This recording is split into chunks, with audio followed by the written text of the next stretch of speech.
era inevitável para o Papo Repórter não abordar o assunto das superplanilhas, né, ou superlistas, que envolveu aí uma lista de 200 políticos, né? Dizem que está crescendo depois do não sigilo, parou ainda, né? Mais de 24 partidos e entre os nomes da lista apareceram lá 5 importantes lideranças capixabas, né? Só para recordar aqui, o ex-governador Renato Casagrande, o ex-prefeito Luiz Paulo Veloso Lucas, o prefeito Luciano Rezende, o prefeito Rodney Miranda e a ex-deputada Rita Camata, né? E aí a questão que a gente vinha debatendo desde que a notícia surgiu, e isso a gente fez, a Renata especialmente fez isso abordou em algumas reportagens e também na coluna, era tentar entender um pouco o que significava ter essa lista com esses nomes, e a gente estava discutindo justamente sobre isso, né? A questão que eu acho que veio antes da lista, né, e que essa lista que vem toda especial porque tem o carimbo Sérgio Moro, né? Mas eu acho que a discussão que antecede essa lista era uma discussão que estava no Congresso que avançou um pouco. A gente vai ter a constatação nessa eleição agora, que é a questão do financiamento de campanha, que sempre foi motivo de muita polêmica e sempre se falou que enquanto não acabasse o financiamento de campanha isso seria moralizado, enfim. E também a gente não sabe, tem uma grande interrogação que ninguém sabe como que vai ser. Essa vai ser a primeira eleição sem o financiamento privado de campanha. Uhum. Mas essas são essas questões que a gente pretende discutir aqui. Quem quer começar fazendo alguma observação sobre a lista, sobre o que significa os nomes dessa lista? Quer falar, Neto? Fala aí. Essa questão da lista tem que ser analisada com cuidado. Você tem, no mundo das doações privadas, as doações legais, que são registradas, que desde o início da Lava Jato, que jogou luz sobre a atuação das empreiteiras, se discute a questão dessas doações. A justificativa dos partidos era que esses repasses eram legais, ou seja, todos foram prestados, os esclarecimentos da Justiça Eleitoral, constam na prestação de conta. E fora das doações legais, você tem as doações ilegais. E aí entra a questão do Caixa 2, e que também surge em certas planilhas ali. Nesse caso da lista da Odebrecht, você tem algumas divergências de valores. Então é uma coisa que não ficou muito bem explicada. Da mesma forma, as justificativas dadas, por exemplo, o prefeito Luciano Rezende da capital, o PPS, o diretório, lançou uma nota falando que não havia recebido doação do PPS, da Odebrecht, e depois o prefeito veio às redes sociais afirmar que recebeu essa doação. Mas em ambos os casos eles falam que as doações foram aprovadas pelo TRE. A gente sabe como funciona o julgamento de contas pelo TRE. É muito difícil você rejeitar uma prestação de conta eleitoral, porque é uma questão contábil. Eles não avançam mais no mérito, saber se aquela doação foi feita dessa forma. Eles pegam no pé do pessoal, por exemplo, que sempre não recebe doações privadas, recebe de doadores individuais, e os caras estão sendo processados porque teriam doado mais do que poderiam. Então eu gostaria de lançar esses pontos ali e depois vou falar um pouquinho também sobre os efeitos disso, porque juridicamente agora foi posto sob sigilo ali as alegações que as doações foram legais, só que uma coisa é a questão da legalidade, outro é o julgamento subjetivo do eleitorado, já que essas figuras são as eleições. O Neto colocou uma coisa interessante, Renato, que ele fala assim, isso foi praticamente que quase todo mundo falou dos 200 que apareceram na lista, e você vê declarações de vários deles, praticamente você pegar e juntar da mesma coisa. As doações são legais e foram aprovadas pelos tribunais eleitorais e ok. E aí você tem assim uma questão que e os nomes que não aparecem na lista, né? Por exemplo, só pegar um exemplo aqui. Paulo Artung. Paulo Artung em 2014 recebeu dinheiro também da Odebrecht e da OAS. A OAS não só para o Paulo Artung como para o Casagrande, são até valores semelhantes. E aí, esses nomes que não apareceram na lista, né? Pois é, porque assim, na verdade o que aconteceu foi, na minha opinião, foi uma coisa bem irresponsável, eu acho. Porque para você lançar uma lista dessa, joga todo mundo na vala comum, né? e depois você vai e decreta sigilo. E aí agora a gente sabe que a lista está aumentando. Quer dizer, qual o objetivo, então, de você deixar vazar essa lista? Né? É um objetivo político, é evidentemente político, né? E cria uma situação que leva a gente deveria levar a gente a discutir uma questão muito mais profunda do que isso. Olha só, a Odebrecht investiu, né? Foi mais ou menos os mesmos valores, né? 770 no Renato Casagrande e 730 no Artung. Isso aí. Né? Então quer dizer que a Odebrecht ela tem identidade política, ideológica com Renato Casagrande e Paulo Artung. Se tivesse um terceiro, vamos dizer um Magno Malta, teria identidade eleitoral também com ele. Nossa, que flexível, né? Essa identidade ideológica dessas empresas. E se a gente for entrar em todas as outras, se fosse entrar, né, a Polícia Federal entrasse em todos os outros escritórios de todas as outras empreiteiras... Na OAS, por exemplo, que é outra que está na Lava Jato e que também doou quantias enormes, né? Quanto foi que ela doou? Você ia achar uma planilha em cada lugar. A OAS foi 500 mil para o Renato Casagrande e eu acho que 800 para o Paulo Artung, quer dizer... Falando em Lava Jato, a gente fez essa matéria lá atrás para ver como isso não tem nada de novo. A gente fez o levantamento baseado nos dados entregues ao TRE, que junta as principais empreiteiras investigadas, doaram quase 5 milhões para candidatos capixabas apenas na última eleição. Então a gente vê, doação eleitoral é investimento.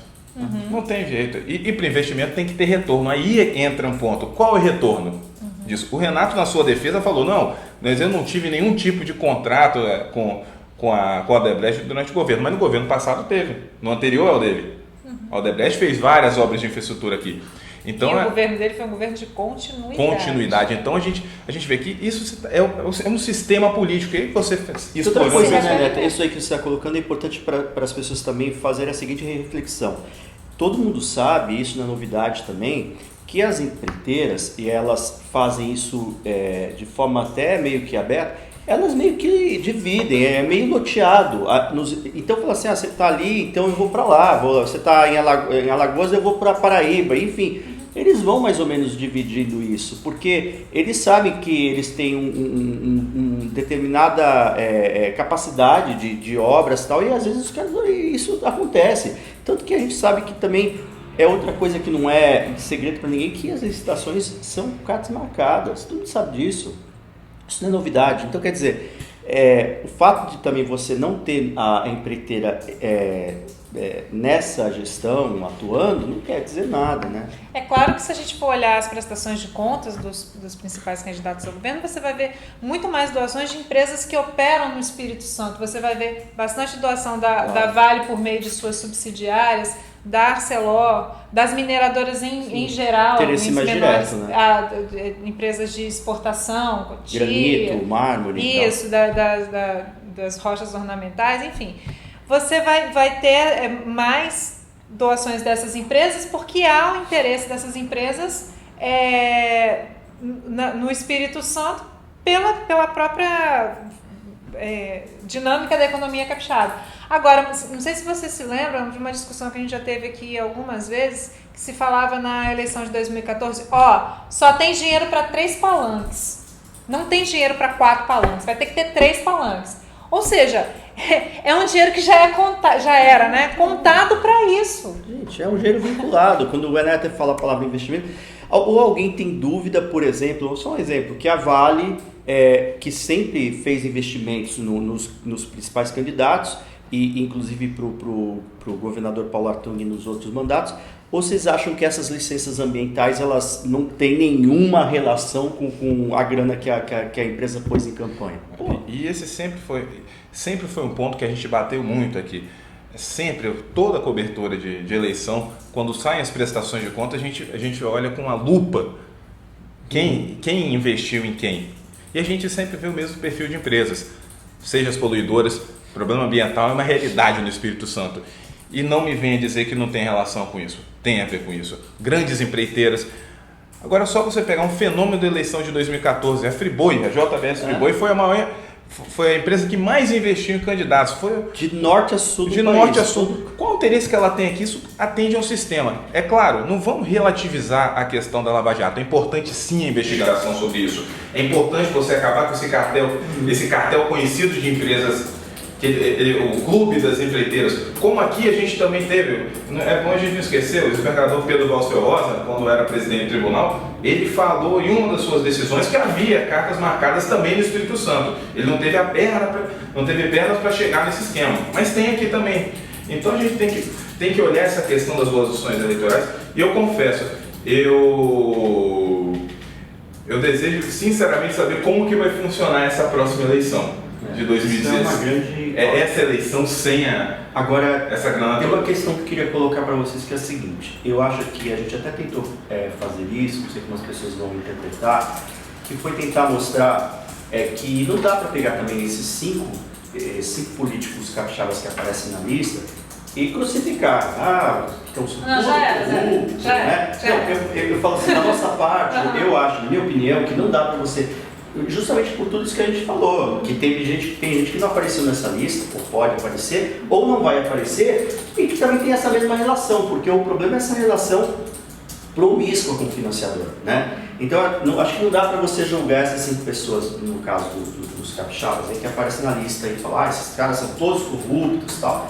Acho que não é por aí. Agora tem uma coisa seguinte, que é o que você está falando, o prejuízo tá feito. Já foi feito, o estrago já tá feito. Isso quando eu tenho caído lá. A gente vê pelos comentários da matéria que o Nerter fez, os comentários bastante agressivos, bem pesados. Nas redes sociais. Nas redes sociais também, desses prováveis candidatos, né, na eleição. Quer dizer, já houve o julgamento, porque a situação do país está tão inflamada e um pouco irracional também em relação as pessoas reagem imediatamente.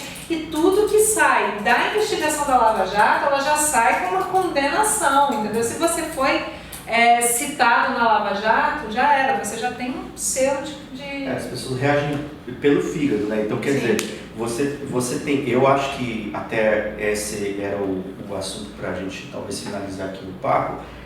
Como que a gente imagina que vai ficar a situação desses candidatos? A gente pode dizer 3 aqui diretamente que vão disputar, que é o caso do Rodney Villavelha, e os dois, os principais, né? O Luiz Paulo e o Luciano. Como que vocês... Eu acho assim, que aqui em Vitória a situação como tem 2, talvez seja mais tranquila do que em Vila Velha. Porque em Vila Velha é só o Rodney, então vai ser todos contra ele, né? Agora, em Vitória são os 2 principais ali candidatos, né? O ex-prefeito Luiz Paulo e o prefeito Luciano, que a gente já esperava essa revanche de 2012, e os 2 vão passar sombra em cima do palanque deles, né? Ou seja, caminho livre para a Maruneta fazer a festa, né? E na verdade esse é o grande perigo. Como que vai ser explorado? Porque a gente sabe que a eleição não tem limites, e ainda mais uma eleição de tiro curto. E agora a gente com os tribunais das redes sociais, né? Antigamente não se comentava nem sobre política, nem futebol e religião. Hoje se discute pelo menos política, mas com uma ferocidade absurda nessas redes.